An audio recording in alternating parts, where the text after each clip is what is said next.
ماتش الاهلي والترجي لقاء العودة هنا في القاهرة النهاردة ان شاء الله الساعة 10 بالليل. الماتش ده يعني في ناس كتير شايفة ان النتيجة اتحسمت، ودي حقيقة طبعا لان 3-0 في رادس برضو يعني النتيجة شبه محسومة. لو انت مهتم بالمحتوى اللي احنا بنقدمه يا ريت تدعمنا بلايك وشير وسبسكرايب وتفعل زر الجرس عشان يوصلك كل ما هو جديد.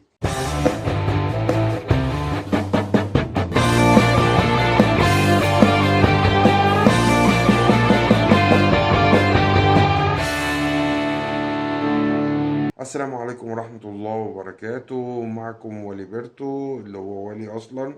النهاردة إن شاء الله ماتش الأهلي والترجي. الماتش ده يعني هو تقريبا النتيجة شبه محسومة، يعني 3-0. بس أنا شايف إن يعني في توجه إن خلاص الأهلي صعد للنهائي، وده طبعا لو أنت فعلا بتشجع النادي الأهلي الأهلي بيرفضه تماما. الاهلي بيرفضه تماما، مفيش حاجه اسمها نتيجه مضمونه، وده اللي اكد عليه الشناوي بعد اللقاء، بعد الماتش في اللقاء اللي عمله مع قناه بي ان سبورت.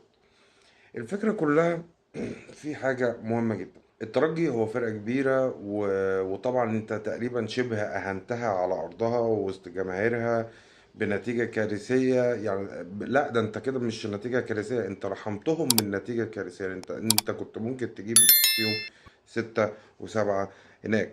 لكن الواضح ان هو اكيد هيجي، حتى لو ما صعدش هيجي عشان يكسبك هنا، ارضاء لذاته وارضاء لجماهيره. انا شايف ان الاهلي هو الاهلي طول عمره ما بيسمعش للاعلام، بس انا شايف ان الناس مستقليه بالماتش. حتى الحضور الجماهيري متوقع ان هو يبقى ضعيف للاسف. لا، انا شايف ان كان المفروض الجماهير تبقى ماليه الاستاد النهارده عادي زيها زي ماتش الهلال، لان الترجي فرقه مش قليله. بالعكس انت ممكن تلعب النهارده وتجيب عليها سكور اكتر. يا خوفي انت كنت يحصل سيناريو تاني خالص غير اللي احنا متوقعينه. مثلا احنا كنا هنا قبل كده في تقريبا في البطولة بتاعت 2019، كان نهائي ما بين الاهلي والترجي واتكلمت عليها انا قبل كده. الاهلي كان كسبان هنا 3-1 وراح هناك خسر 3-0. الوضع هنا مختلف، ان انت كسبته هناك وهو هنا جاي يلعبك انا فاهم ان الوضع هنا مختلف، لكن برضو في الكورة مفيش مستحيل. اعتقد ان الاهلي واعي جدا للنقطة دي. بس في شوية حاجات مقلقاني شوية. طبعا احنا شفنا القايمة تقريبا ما فيهاش تغييرات كتير. بس في حاجة مثلا، يعني مثلا عندك محمد شناوي مش تقريبا ممكن ما يلعبش عشان الإصابة، لأن عنده إصابة ممكن تقعد معاه أسبوعين. عندك برضو حاجة تانية، حمدي فتحي ومحمد هاني ممكن ما يلعبوش عشان عندهم انذار والراجل عايز يلعبهم في النهائي، فده برضو هيأثر. عندك حاجة تانية، عندك محمود كهربا ممكن ما يلعبش، بيرسي تاو ممكن ما يلعبش ويدي فرصة لمحمد شريف والكندوسي وطاهر محمد طاهر وعبد القادر. يعني فاهم التغييرات دي كلها لو الراجل كولر نزلها كلها النهارده الماتش هيبقى مش زي ما احنا متخيلين. يعني اتمنى ان الماتش يمشي زي ما الراجل فاهم ده لو عمل التغييرات دي فعلا. بس هو اكيد ان الشناوي مش هيلعب. وارد جدا وارد جدا، مروان عطية بيقولوا عنده برد وممكن ما يلعبش. فطبعا انت لو هنتكلم مثلا ان مروان عطية مش هيلعب، الشناوي مش هيلعب.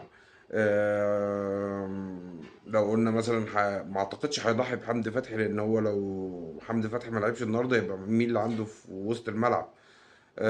قول مثلا محمد هاني ممكن ينزل خالد عبد الفتاح. والثلاثي اللي قدام ممكن يبقى كندوسي ومحمد شريف وعبد القادر. تمام، وممكن يلعب مجدي قفشه النهارده على حساب لو غاب مروان عطية ويلعب بخطة تانية. يا خوفي ان هو يعمل التغيير الشامل ده كله وتطلع النتيجة غير مرضية لينا، لان احنا في الاول وفي الاخر كجمهور اهلي احنا عايزين الماتش نكسبه، لا نتعادل ولا نخسر. احنا مش بنلعب على التأهل، احنا بنوجه رسائل للفرقة اللي هنقابلها في النهائي، سواء الوداد او صن داونز، قوية.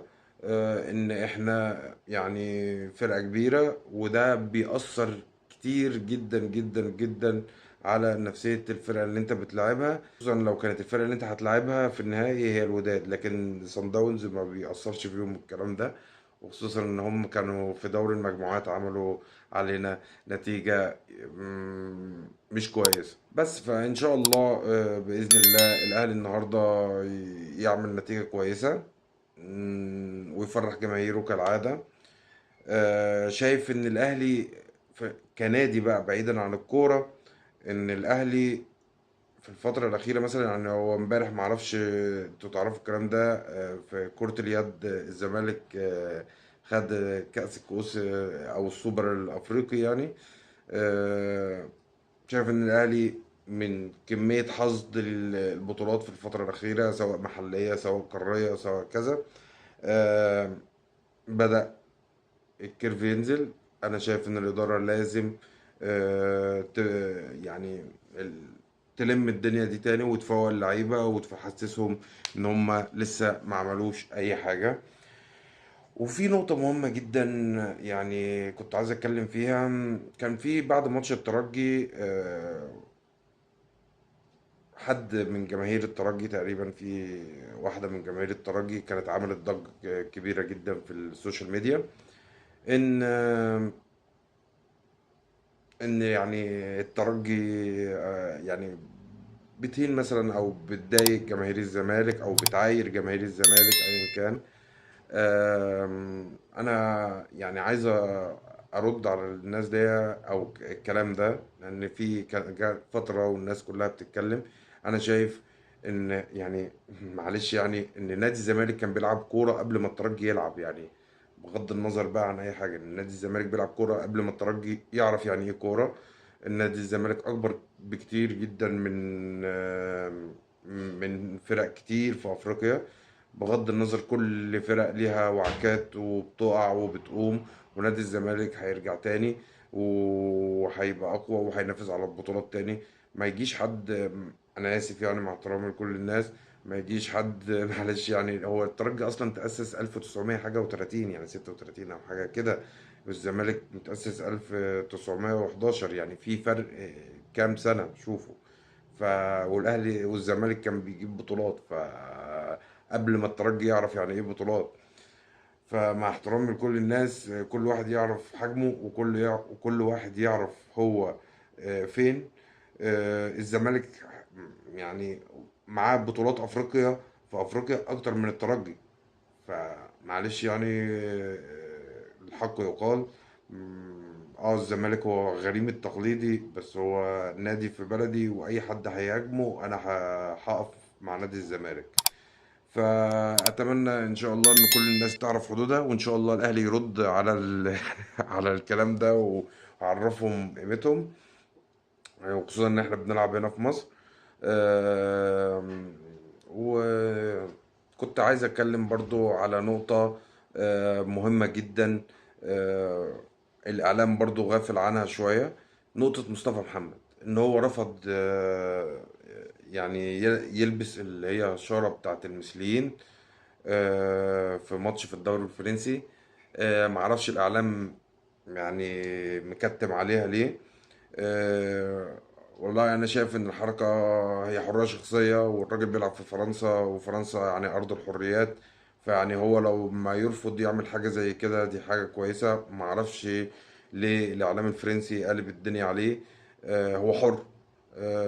شايف ان هي بالنسبه لنا، انا ما البس الاشاره دي، ده انا شايفه كده راجل بيحافظ على تقاليده وعاداته ودينه.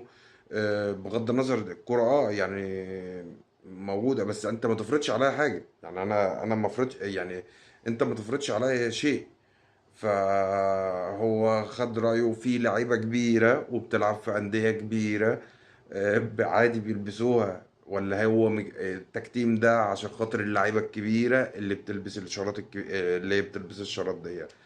انا شايف ان محمد قصدي مصطفى محمد عمل موقف صح، صح بنسبة 100%، يتحسب له وبيزيد قيمته عندنا، لان هو من الناس القليلين اللي رفضت ان هي تلبس الشارات دي. من المحترفين العرب عموما، مش هتكلم على المصريين، العرب عموما رفضوا يلبسوا، مع العلم ان كان في ناس برضو في الدوري الفرنسي افارقه مسلمين برضو رفضوها. احنا مش بنتكلم على الدين، احنا بنتكلم عموما على الفكر، لان هو اصلا المثليه دي بيرفضها كل الاديان. ف راجل يا مصطفى، ان شاء الله ربنا هيعوضك خير في اللي جاي.